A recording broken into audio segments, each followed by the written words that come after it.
யாருக்கிட்ட இருக்குது? ஏசப்பா கிட்ட இருக்குது. அவர் நம்மளை தயவு பண்ணி வச்சிருக்கிறார். நம்ம மேல கோபம் வராத அளவுக்கு அவர் பொறுமையா இருக்கிறார். அவர் நீடிய சாந்தம் உள்ளவராக இருக்கிறார். இது அவர் கையில் இருக்கிற ஐஸ்வர்யம். என்னது? ஐஸ்வர்யங்க. அவர் கையில் இருக்கிற மிகப்பெரிய ஐஸ்வர்யங்க இது. நம்ம எவ்வளவு பாவம் செஞ்சிருக்கிறோம், அக்கிரமம் செஞ்சிருக்கிறோம், மீறுதல் செஞ்சிருக்கிறோம், கடவுளை ஏமாத்திருக்கிறோம், ஆண்டவருக்கு துரோகம் பண்ணிருக்கிறோம், ஆண்டவருக்கு நம்ம முன்னாடி நம்ம வார்த்தையில பாவம் செஞ்சிருக்கிறோம், ஆண்டவருக்கு கொடுக்கறதுல நம்ம பாவம் செஞ்சு எத்தனையோ விதத்துல ஆண்டவருக்கு விரோதமான காரியங்களை செஞ்சிருக்கும் போதும் ஆண்டவர் நம்மளை அழிக்காம பாதுகாத்து வச்சிருக்கிறாங்க. அத புஸ்தகம் 2ஆம் அதிகாரம் ஸ்தோத்திரம் 4வது வசனத்தை நாம் வாசிக்க போகிறோம். நம்ம எல்லாரும் வாசிக்கலாம். ரோமர் எழுதின புஸ்தகம் 2ஆம் அதிகாரம் 4வது வசனத்தை நாம் வாசிக்க போகிறோம். அல்லது தேவ தயவு நீ குணப்படும்படி உன்னை ஏவுகிறது என்று அறியாமல் அவருடைய தயவு, பொறுமை, நீடிய சாந்தம் இவைகளின் ஐஸ்வர்யத்தை அசட்ட பண்ணுகிறாயோ? ஹல்லேலூயா, ஹல்லேலூயா. இன்னைக்கு இந்த காலை வேளையில இந்த ரோமர் புஸ்தகத்தை நான் தொடர்ந்து படித்துக் கொண்டிருக்கும் போது ஆண்டவர் இந்த வார்த்தையை இதயத்துல போட்டார். என்னன்னு சொன்னா தயவு. என்னது? தயவு என்ற வார்த்தையை சிந்தனையில போட்டார். தயவு, தயவு என்றாலே அதுல 3 காரியங்கள் இருக்கிறது.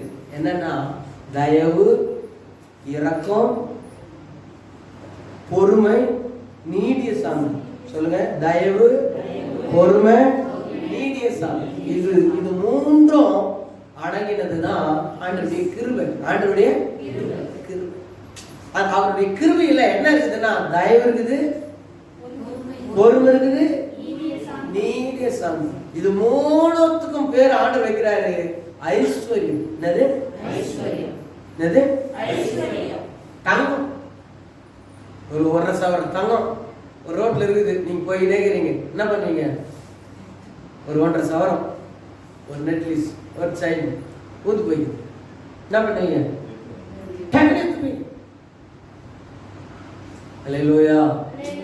ஏன்னா அது என்னது? தங்கம். அது வாங்க முடியாது, அது சம்பாதிக்க முடியாது, சீக்கிரமா கிடைச்சிது. அதே காட்டிலும் விலை மதிக்க முடியாதுதான் ஆண்டவருடைய தயவு, ஆண்டவருடைய பொறுமை, ஆண்டவருடைய நீடிய சாந்தம். அதை நீங்க எப்படி போய் எடுத்துக்கொள்றீங்களோ அதை காட்டிலும் சீக்கிரமா என்ன செய்யணும்? இது எல்லாம் நம்ம எடுத்துக்கொள்ளணும். எதெல்லாம்? தயவு, பொறுமை, நீடிய. இதெல்லாம் யாருக்கிட்ட இருக்குதுன்னா அவர்கிட்ட இருக்குது. யாருக்கிட்ட இருக்குது? ஏசப்பா கிட்ட இருக்குது. அவர் நம்மளை தயவு பண்ணி வச்சிருக்கிறார். நம்ம மேல கோபம் வராத அளவுக்கு அவர் பொறுமையா இருக்கிறார். அவர் நீடிய சாந்தம் உள்ளவராக இருக்கிறார். இது அவர் கையில் இருக்கிற ஐஸ்வர்யம். என்னது? ஐஸ்வர்யங்க. அவர் கையில் இருக்கிற மிகப்பெரிய ஐஸ்வர்யங்க இது. நம்ம எவ்வளவு பாவம் செஞ்சிருக்கிறோம், அக்கிரமம் செஞ்சிருக்கிறோம், மீறுதல் செஞ்சிருக்கிறோம், கடவுளை ஏமாத்திருக்கிறோம், ஆண்டவருக்கு துரோகம் பண்ணிருக்கிறோம், ஆண்டவருக்கு நம்ம முன்னாடி நம்ம வார்த்தையில பாவம் செஞ்சிருக்கிறோம், ஆண்டவருக்கு கொடுக்கறதுல நம்ம பாவம் செஞ்சு எத்தனையோ விதத்துல ஆண்டவருக்கு விரோதமான காரியங்களை செஞ்சிருக்கும் போதும் ஆண்டவர் நம்மளை அழிக்காம பாதுகாத்து வச்சிருக்கிறாங்க. அதனால விலகுது அவருடைய தயவு, அவருடைய பொறுமை, அவருடைய நீடிய சாந்தம். நீடிய சாந்தமா நீடிய சாந்தம். அக்கிரமக்காரர்கள் அப்படியே ஜாலியா இருக்கிறாங்க. பாத்துக்கிறீங்களா? ஒரு கோட்டர் கடை போனீங்கன்னாக்கா அந்த கோட்டர் கடை சுற்றிலும் லைட் ஏற்றின்னு சின்ன சின்ன லைட்டுலாம் என்னடா பார்த்தாக்கா உட்காந்து குடிச்சிட்டு இருக்கிறாங்க. எவ்வளவு ஒரு பாவம் பாருங்க பாருங்க. ஒரு ஒரு கேளிக்கை விடுதி, ஒரு ஒரு விபச்சார விடுதி, ஒரு ஒரு ஒரு தேவையில்லாத இடம், தேவையில்லாத ஸ்தோத்திரம், மனிதர்கள் பேசுகிற அந்த வார்த்தையை கேட்கறது. அல்லேலூயா, அல்லேலூயா. இது ஒரு சின்ன புரோகிராம்னாலே கூத்து தான். என்னது? கூத்து. நம்ம கிராமத்துக்கு பொறுத்த வரைக்கும் டெத் ஆனாலும் கூத்து தான், எது ஆனாலும் கூத்து தான். அல்லேலூயா. அந்த கூத்துல நல்லதா பேசுறாங்க, எல்லாமே தவறான வார்த்தை, எல்லாமே கெட்ட வார்த்தை, எல்லாமே டபுள் மீனிங் வார்த்தை. இப்படி மக்கள் இதை இது கேட்கறதுக்கு ஒரு 100 பேர் 200 பேர் 300 பேர் என்ன செய்யறாங்க? உட்காந்து அதை ஜாலியா கேட்கிறாங்க. எப்படி கேட்கறாங்க? அப்ப தூக்கம் வராதுங்க, அப்ப நித்திர வராது, அப்போ கூட வராது பாருங்கள. அப்ப பார்க்கலாம் எல்லாருடைய பற்களையும்.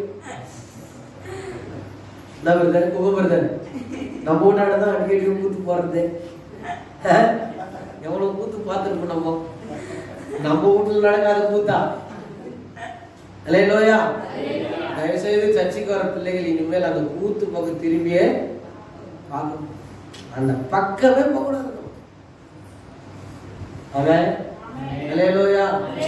எங்க அக்கா திருவிழா கூப்பிட்டாங்க, திருவிழா கூப்பிட்டா கூத்துக்கு தான் கூப்பிடுவாங்க. அல்லேலூயா. கச்சேரிக்கு தான் கூப்பிடுவாங்க, சினிமாவுக்கு தான் கூப்பிடுவாங்க. அவன் அல்லேலூயா. நான் கடைசியா சினிமா தியேட்டர்ல கால் வச்சது காசி படம் பார்க்கறதுக்கு தான். அதாடு இது வரைக்கும் நான் அந்த பக்கம் போனதே. Very good. அல்லேலூயா. கர்த்தருக்கு ஸ்தோத்திரம். ஏன் இதை நான் சொல்றேன்னா, தேவையில்லாத இடங்களுக்கு தேவ கோபம், அவருடைய தயவு இருக்கிறதுனால தான் நம்ம இருக்கிறோம். அவருடைய பொறுமை, அவர் பொறுமையா இருக்கிறாரு, ரொம்ப பொறுமையா இருக்கிறாரு, நீடிய சாந்தமா இருக்கிறாரு. ஆமா, 3 சொன்னா லேட் ஆயிடும். ஒண்ணு மட்டும் நான் சொல்லி முடிக்கிறேன். அவருடைய தயவு, தேவ தயவு. என்ன தயவு? ஒரு வசனத்தை நீங்க வாசித்து பாருங்க. ஸ்தோத்திரம். நெகோமியா எழுதின புஸ்தகம் 2ஆம் அதிகாரம் 8வது வசனம் பைபிள் சொல்லுது. நெகோமியா சொல்றாரு, தேவனுடைய தயவுள்ள கரம் என் மேல இருந்ததுனாலே அப்படின்னு சொல்றாரு. தேவனுடைய தயவுள்ள கரம் பாருங்க. தேவனுடைய கரம், தேவ தயவு நம்மளோடு கூட இருந்தா நம்மளை எந்த மனிதரும் ஒண்ணும் பண்ண முடியாது. எல்லாம் கைப்பிடி வந்துடும், எல்லாம் ஆசீர்வாதமா நடத்துவார். அவருடைய தயவுக்காக நம்ம காத்திருக்கணும், அவருடைய தயவுக்காக காத்திருக்கணும்.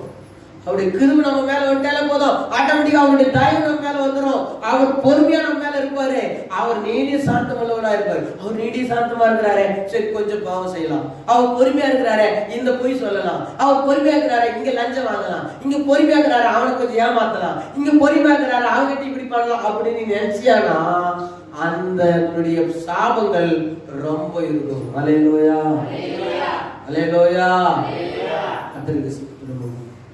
பாருங்க பிரியமான தேவனுடைய பிள்ளைகளே, இந்த காலைகளில ஆண்டவர் சொல்றாரு, என்ன சொல்றாருன்னா, ஆண்டவர் தெளிவா சொல்றாரு, அவரு தயவு. ஆமென். இல்லைன்னா அவருடைய தயவு, அவருடைய தயவு பாத்தீங்கன்னா சங்கீதம் 30:4 நீங்க வாசித்து பாருங்க. சங்கீதம் 30:4, 30ஆம் சங்கீதம் 4வது வசனம். கர்த்தருடைய சத்தம் வல்லமை உள்ளது, கர்த்தருடைய சத்தம் மகத்துவம் உள்ளது. எத்தனையாவது வசனமா? 34. கர்த்தருடைய பரிசுத்தவான்களே அவரை கீர்த்தனம் பண்ணி அவருடைய பரிசுத்தத்தின் நினைவு கூறுதலை கொண்டாடுங்கள். அந்த வசனம் இல்ல, இன்னொரு வசனம் இருக்கு. சங்கீதத்துல தான் 30 தான் நினைக்கிறேன், 30 தான் சங்கீதம், 30ஆம் சங்கீதம். கர்த்தாவே, நீர் எனக்கு செவி கொடுத்து என் மேல் இரக்கமாயிரும். கர்த்தாவே, நீர் எனக்கு சகாயராயிரும் என்று சொல்லி அந்த மேல் வசனம் வாசித்து பாருங்க. நான் குழியில் இறங்குகையில் என் இரத்தத்தால் என்னை லாபம் உண்டு, புழுதி உம்மை துதித்து உமது சத்தியத்தை அறிவிக்கும். கர்த்தாவே, உம்முடைய தயவினால் நீர் என் பர்வதத்தை திடமாய் நிற்க பண்ணி இருந்தேன். உமது முகத்தை நீர் மறைத்துக் கொண்ட போதே நான் கலங்கினேன். எத்தனை வசனம்? மறுபடியும் படிங்க. கர்த்தாவே, உம்முடைய தயவினால் நீர் என் பர்வதத்தை திடமாய் நிற்க பண்ணினீர்.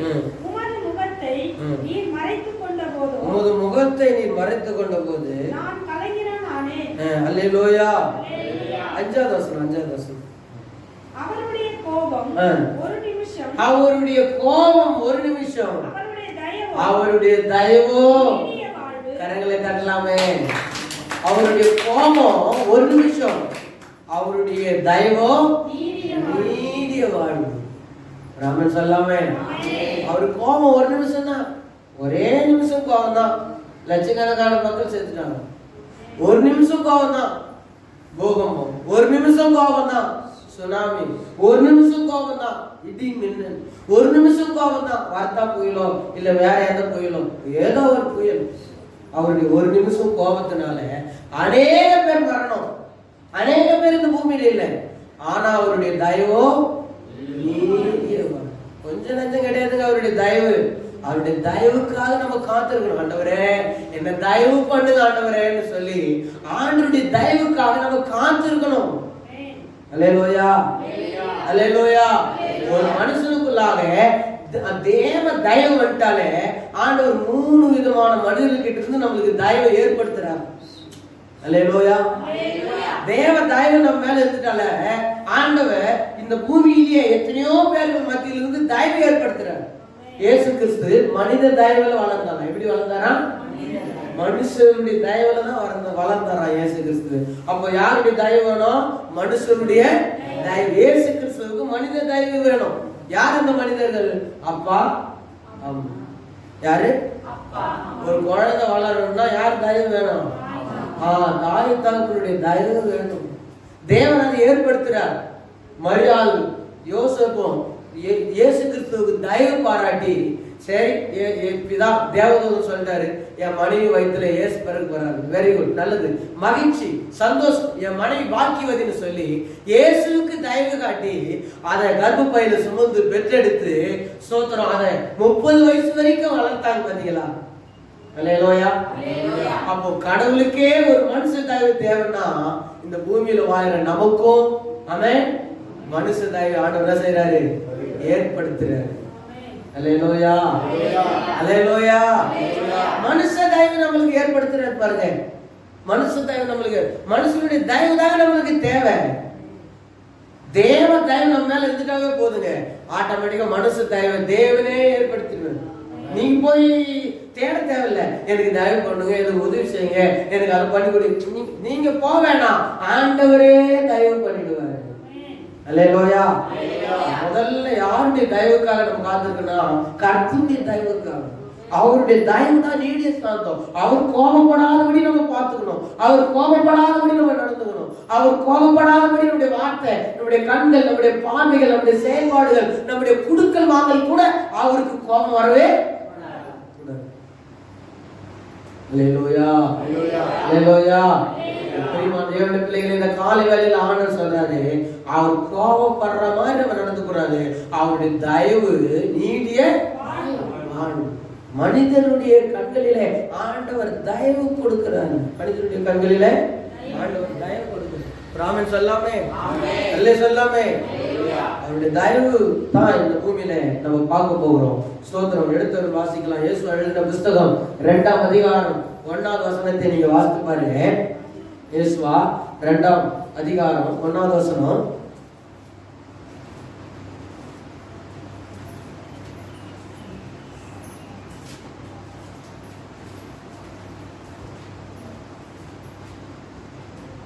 ரொம்ப தெளிவா அதுல இருக்குது.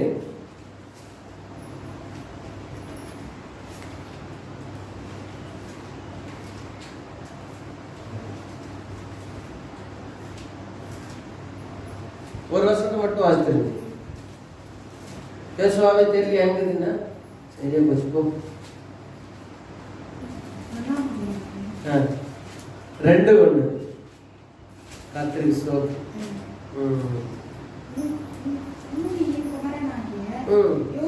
யோசுவா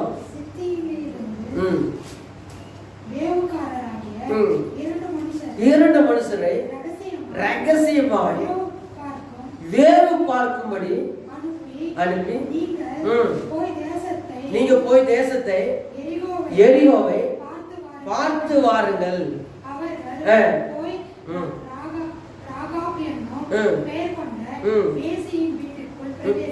போதும். அல்லேலூயா. படிச்ச நேரம் ஆயிடும். நான் சுருக்கமாக உங்களுக்கு சொல்றேன், வீட்டுல போய் படிக்கணும். ஆமென். எரிகோ பட்டணம் இஸ்ரவேல் மக்களுக்கு முன்னாடி இருக்குது. அந்த எரிகோ பட்டணம் சாதாரணமானது கிடையாது. அது உள்ள நுழையவே ஃபர்ஸ்ட் முடியாது. ஏன்னா மிகப்பெரிய ஒரு மதில், மிகப்பெரிய கோட்டை. பார்த்துக்கிறீங்களா? எங்க இது சென்னை ஜெயில் பாத்துக்கிறீங்களா? ஜெயில் சுத்து சவுறு எப்படி இருக்கும்? பெருசா இருக்கும். எப்படி ஒரு ஒரு அரை பணமா ரைட்டுக்கு இருக்கும் அந்த செவரு. அதுக்கு மேல கம்பி போட்டிருப்பாங்க. அந்த செவத்து மேல ஏற முடியாது, இறங்க முடியாது. இது காட்டிலும் 3 மடங்கு ஒரு ஊட்டியே கட்டலாம். அப்பேற்பட்டதான ஒரு செவரு தான் எரிகோ கோட்டை. ஒரு வீட்டையே என்ன செய்யலாம்? ஒரு மிகப்பெரிய ஒரு வீட்டை கட்டலாம் அந்த கோட்டை மேல. அவ்வளவு பெரிய கோட்டை தான் அந்த மதில் செவரு, எரிகோ மதில் செவரு. அதை தாண்டி தான் இஸ்ரவேல் மக்கள் என்ன செய்யணும்? எரிகோவை பிடிக்கணும். எரிகோவை பிடிச்சா தான் கானானுக்குள்ள போக முடியும். அதுக்கு முன்னாடி யோர்தான் இருக்குது. யோர்தானை கடந்து வந்துட்டாங்க. யோர்தானை கடந்து வந்துட்டு பிறகு யோசுவா சொல்றாரு, 2 மனுஷர்களை ரகசியமா அனுப்பி வைக்கிறாரு. நீ போ, இந்த எரிகோவில் இருக்கிற மக்கள் எப்படி இருக்கிறாங்க போய் பாருன்னு சொன்னா போறாரு. போன உடனே ஃபர்ஸ்ட் நுழைஞ்ச வீடு யாருடைய வீடுன்னா ராகாப்புடைய ஒரு வேசியினுடைய வீடு. வேசி வீட்டுக்கு யாருனாலும் வரலாம், கண்டிப்பா மாட்டாங்க யாரும். அந்த நாட்டுல இருக்கிறவங்க, தேசத்துல இருக்கிறவங்க, விபச்சாரி வீடு தானே, யாருனாலும் போய்க்கலாம் வந்துக்கலாம், அது கேட்க பார்த்து கிடையாதுன்னு சொல்லிட்டு இவங்க நேரம் எங்க போனாங்க? அந்த ராகாப்புடைய வேசி வீட்டுக்கு போனாங்க.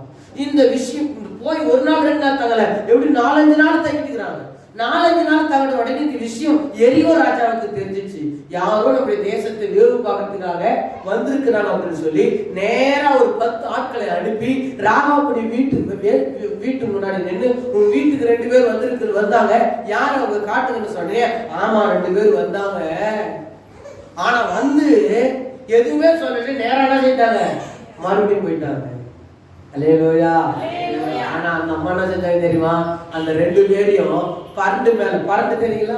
அந்த பரண்டு மேல படுக்க வச்சுட்டு அது மேல சணல் நூல்கள் எடுத்து போட்டு பதுக்கி வச்சுட்டாங்க, பாதுகாத்து வச்சுட்டாங்க.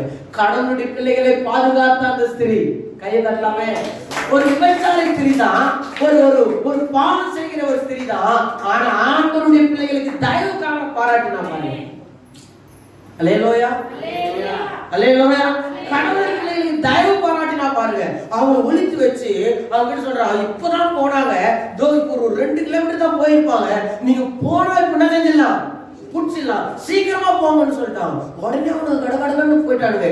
கதவு பூட்டு, ஒரே கதவு தான் எரிகோ பட்டணத்துக்கு, அந்த கதவு பூட்டப்பட்டுச்சு. ஆமென், அல்லேலூயா. அந்த ஸ்திரீ அந்த வேசி, அந்த ராகா வேசி போயிட்டு ஸ்தோத்திரம் அந்த 2 வாலிபர்களை எழுப்பி, நீங்க சீக்கிரமா போங்க, உங்களை கொன்னுட்டு போறாங்க, நீங்க சீக்கிரமா போயிட்டு நீங்க என்ன செய்யுங்க? நீங்க வரும்போது, நீங்க வர போறீங்க, நீங்க என் தேசத்தை சுதந்திரிக்க போறீங்கன்னு எனக்கு நல்லா தெரியும். ஏன்னா நீங்க பல ராஜாக்களை முறியடிச்சுட்டு வந்துக்கிறீங்க, நீங்க கானான் தேசத்துக்கு போக போறீங்க, நீங்க எகிப்துல இருந்து வந்தவங்க, நீங்க பல லட்சம் மக்கள், நீங்க பழுகி பெருகின மக்கள், நீங்க வந்தீங்கன்னா இந்த எரிகோ கோட்டத்துல இருக்கிற மக்கள் தாங்க மாட்டாங்க.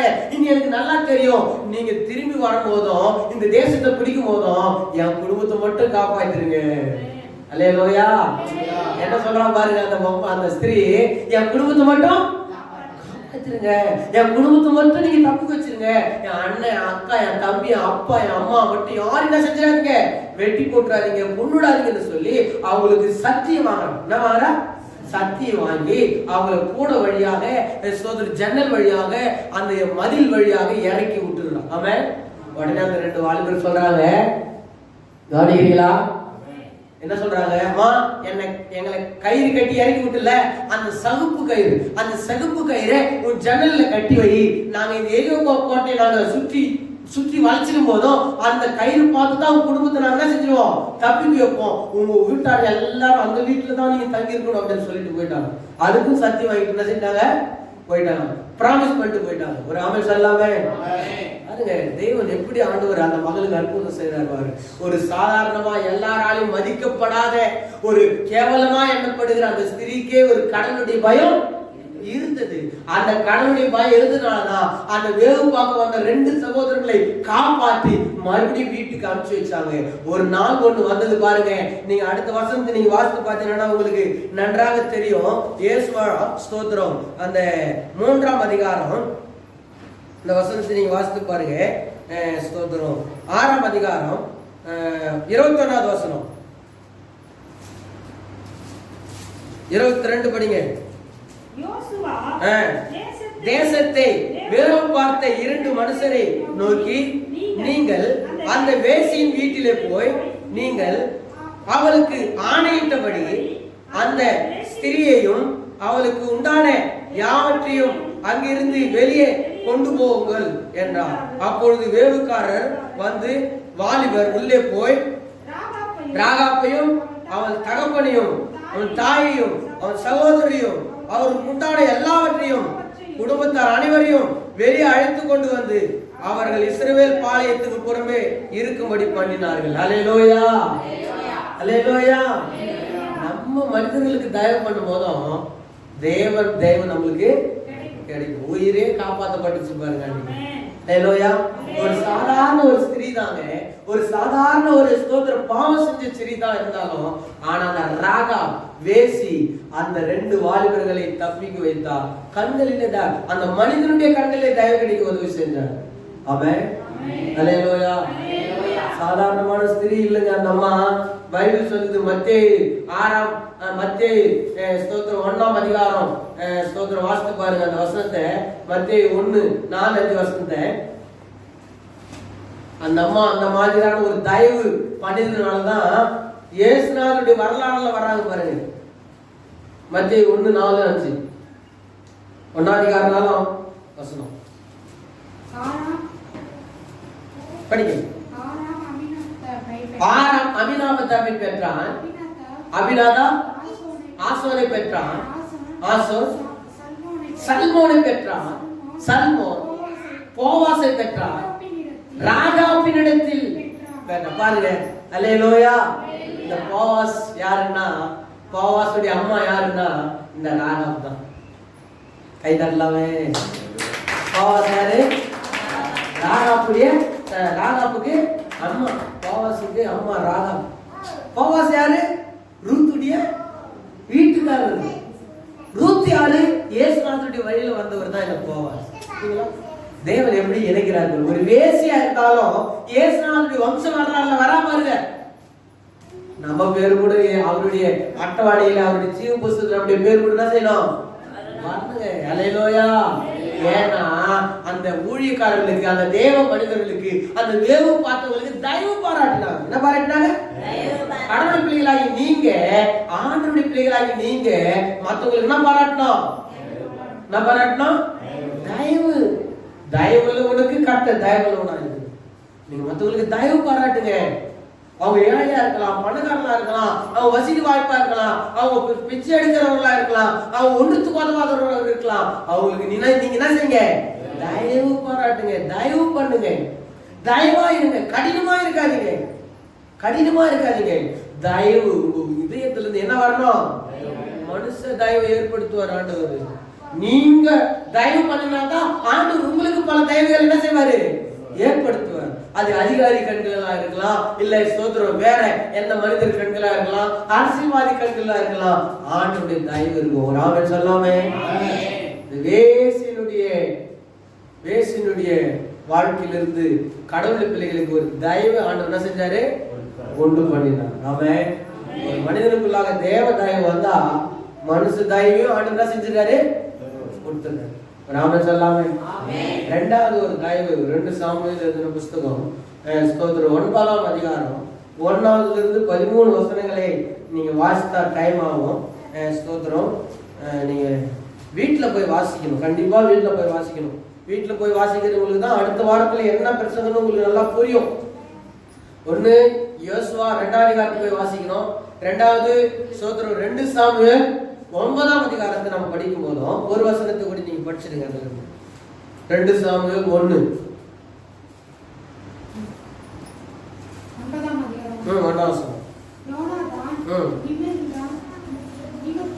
யோனாதானின் நிமித்தம்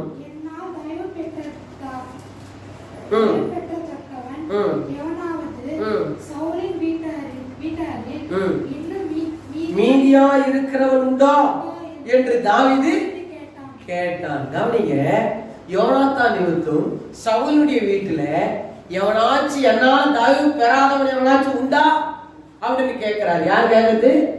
தாவீது ராஜா கேட்கிறார். அல்லேலூயா. கவனிக்குமா, சவுலுடைய பையன் யாரு? யோனாத்தான். யோனாத்தானுக்கு ஒரு பையன் பிறந்தார். அதை பத்தி தான் அவங்களுக்கு சொல்ல போறேன். ராமன் சொல்லாம. இந்த சவுல் ஆண்டவருக்கு விரோதமான காரியங்களை செஞ்சாரு. இந்த சவுல் தாவீதுக்கு விரோதமான காரியங்கள் செஞ்சாரு, கடவுளுக்கு பிரியமான காரியங்களை செஞ்சாரு. அதனால சவுலும் மரித்து போனாரு. சவுலுடைய பையனாகிய யோனாத்தானும் மரித்து போனாரு. ஆனா யோனாத்தான் தாவீதுக்கு ரொம்ப நண்பனா இருந்தார். அல்லேலூயா. யோனாத்தான் தாவீதுக்கு உண்மையான நண்பனா இருந்தார், உயிர் கொடுக்கிற நண்பன், அதாவது தியாகம் பண்ணுகிற நண்பன். அப்பா போடுற சதி திட்டத்தை எல்லாம் பையன் வந்து தாவீது கிட்ட சொல்றாரு, எங்க அப்பா இப்படி உன்னை பிளான் பண்ணிக்கிறாரு, இந்த இடத்துல வச்சு உன்னை போட்டு தள்ளணும், இந்த இடத்துல வச்சு உன்னை கொன்னுடணும், இந்த இடத்துல வச்சு உன்னை காலி பண்ணிடணும்னு நினைச்சிருக்கிறாரு. எங்க அப்பா இப்பேற்பட்ட பிளான் பண்றாரு.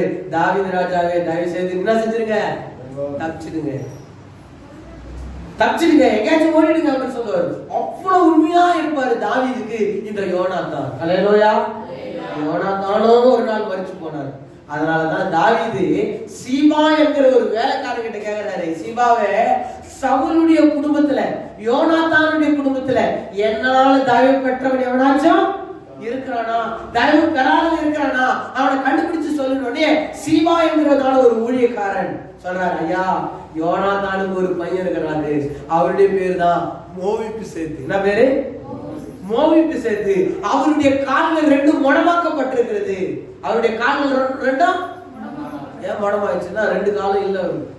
ஏன்னா அவங்க அப்பா யுத்தத்துல செத்துட்டாருன்னு சொன்னோடனே அவங்க அம்மா என்ன செஞ்சாங்கன்னா, குழந்தை தூக்கின்னு ஓடியாடும் போது குழந்தையும் போட்டுன்னு விட்டாங்க, அந்த அம்மா விட்டாங்க. அதனால ரெண்டு காலம் அந்த குழந்தைக்கு உடஞ்சி போச்சு.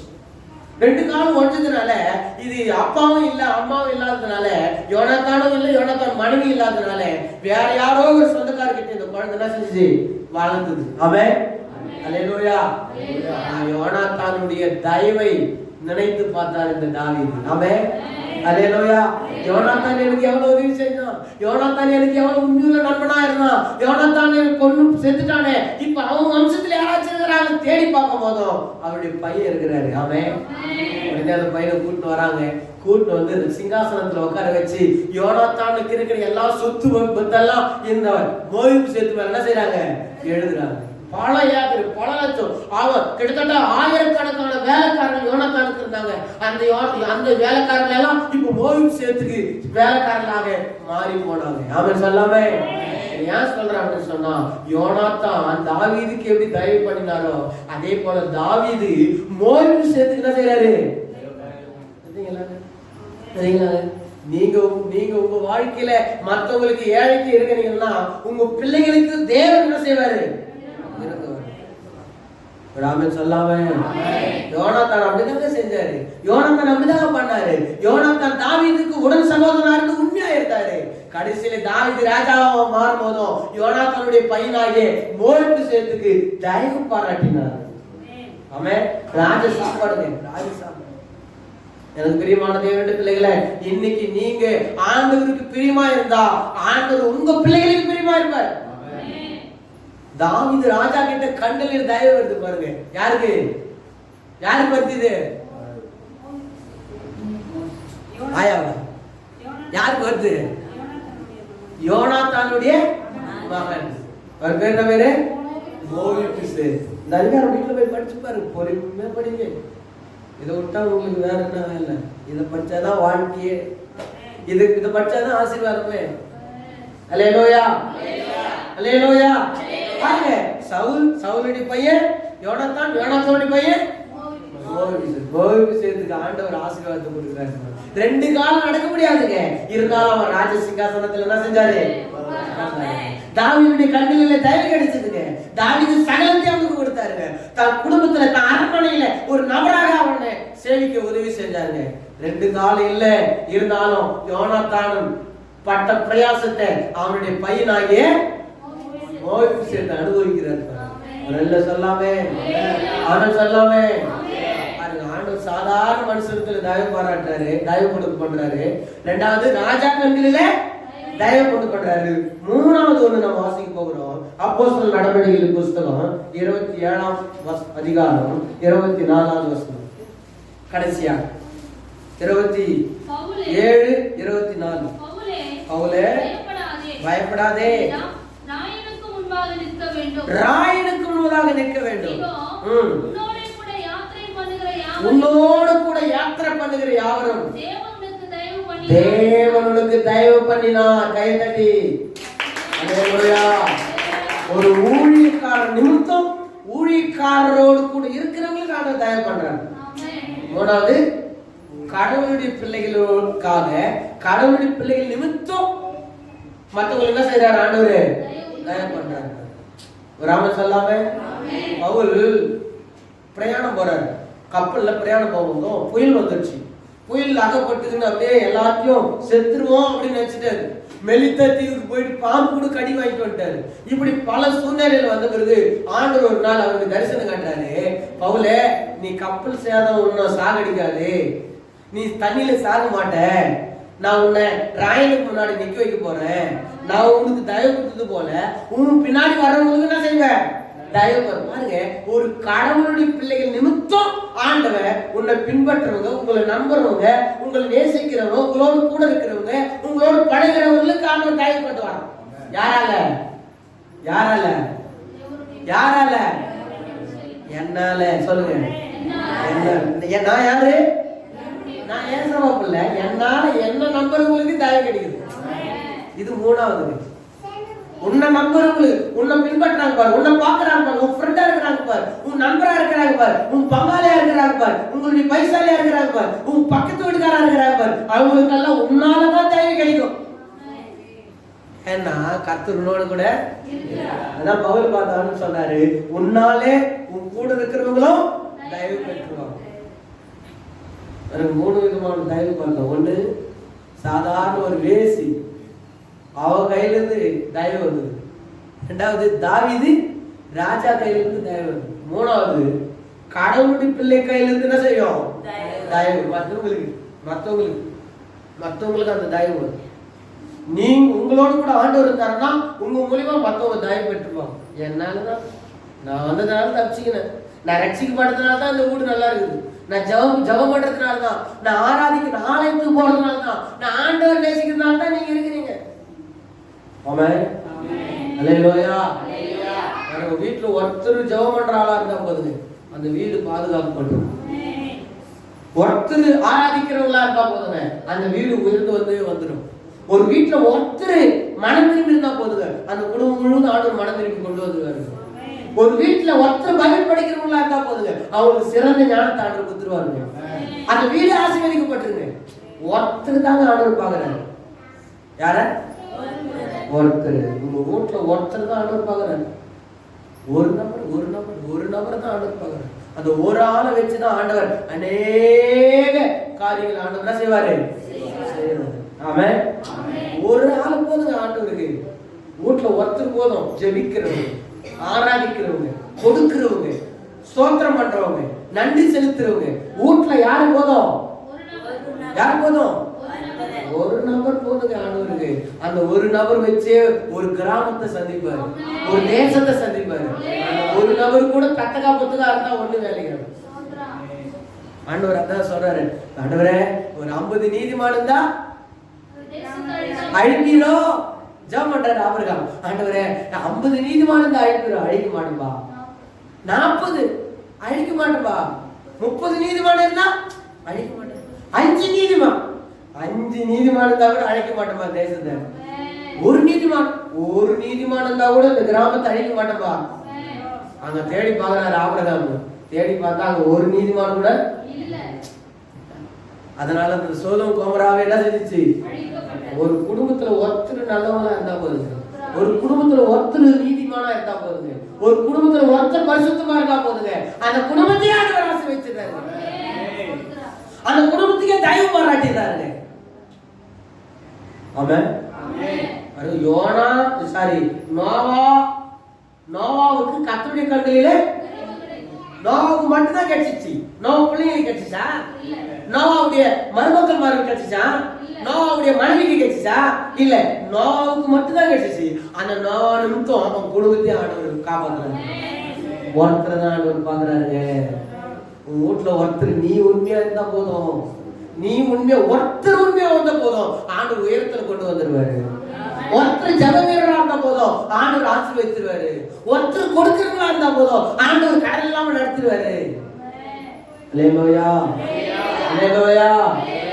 ஒருவன் அல்லவா நான் அழைத்தேன். ஆண்டு சொல்ற ஒருவன் அல்லவா அழைத்தேன். அவனுடைய வாழ்க்கையிலிருந்து ஜெனரேஷன் உண்டு பண்ணும்படியாக நான் ஒருவனை அழைத்தேன். ஆபிரகாமை ஆண்டவர் அழைச்சாரு.